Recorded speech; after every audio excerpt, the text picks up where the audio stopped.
শুনতে পাচ্ছ কি হে মানুষ শুনতে পাচ্ছ কি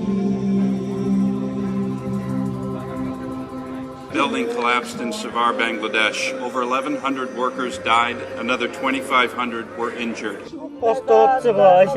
From the rubble of Rana Plaza, a worker made this plea. Save us, brother. I beg you, brother. I want to live. It's so painful here. I have 2 little children. Canada has not answered that plea. It is time we did.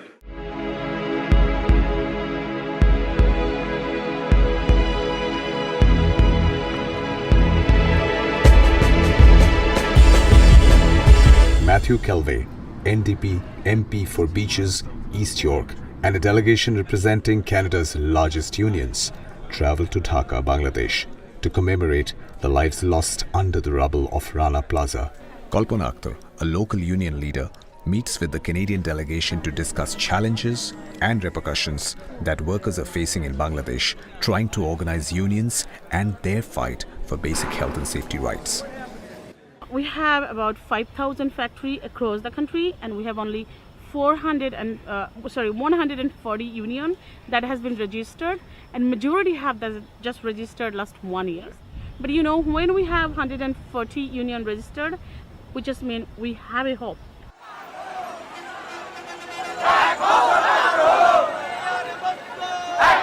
The team headed to Savar, an industrial suburb of Dhaka, to join Bangladesh workers, survivors and relatives of those who died in the rubble, for a rally outside where Rana Plaza once stood.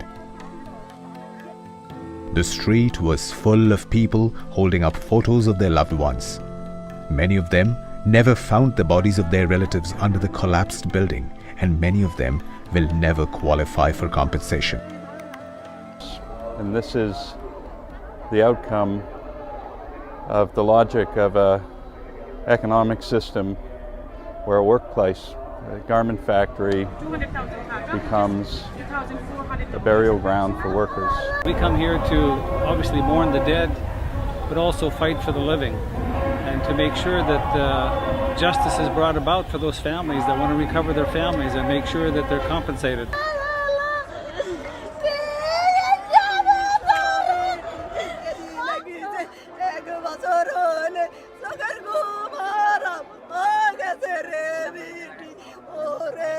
I think it's a very hard day for me, and it challenges my mind to think why as suppliers there's still a reluctance to assist in the garment industry in Bangladesh. You know, a year ago today, this plant collapsed, many deaths on this location, and I would say that for the governments around the world, and for the suppliers who buy from the garment industry all around the world, but in particular from Bangladesh, if there's a question in their mind as to why they should participate in the accord, or if there's a reluctance to participate in the accord and work hard to establish safety for these workers in Bangladesh, I would say just come here for a day, have a look around, talk and look to the families of the victims that are out there holding the pictures of their loved ones, some of which have never been recovered. There's no closure for the Bangladeshi people in this location. Being a site of one of the largest industrial accidents in the world, and I couldn't help but think that the lack of recognition on the site suggests that these lives have very little value.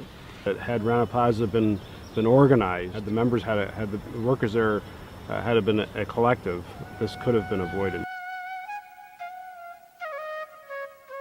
Rebecca Khatun, now 22 years old, is a survivor of the Rana Plaza building collapse.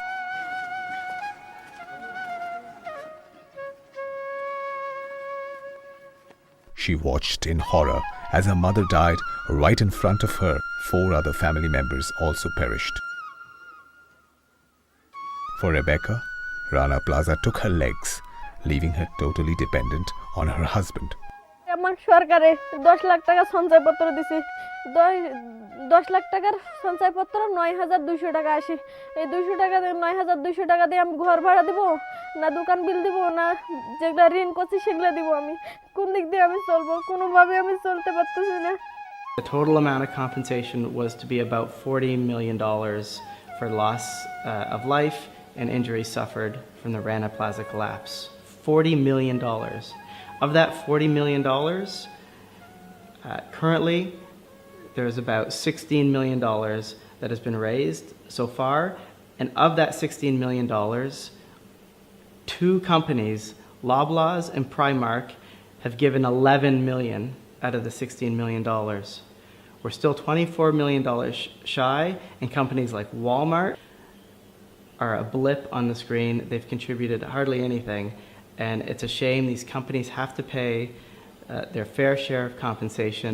We developed the international labour community in conjunction with our friends and allies of the Bangladeshi labour community, developed the Accord on Fire and Building Safety in Bangladesh, which currently, as I speak, has 156 global retailers and brands signed up. Canadian engineer Brad Lowen is the Chief Safety Inspector under the Accord on Fire and Safety.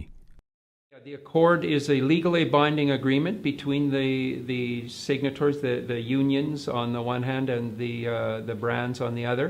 The ILO is the independent number of things. It requires independent inspections of all the factories that are used by the accord signatory brands. The inspections on the level that we're doing them have not happened in the factories before. They're very scientific, code-related, done by engineering experts. Delegates met with a number of government officials.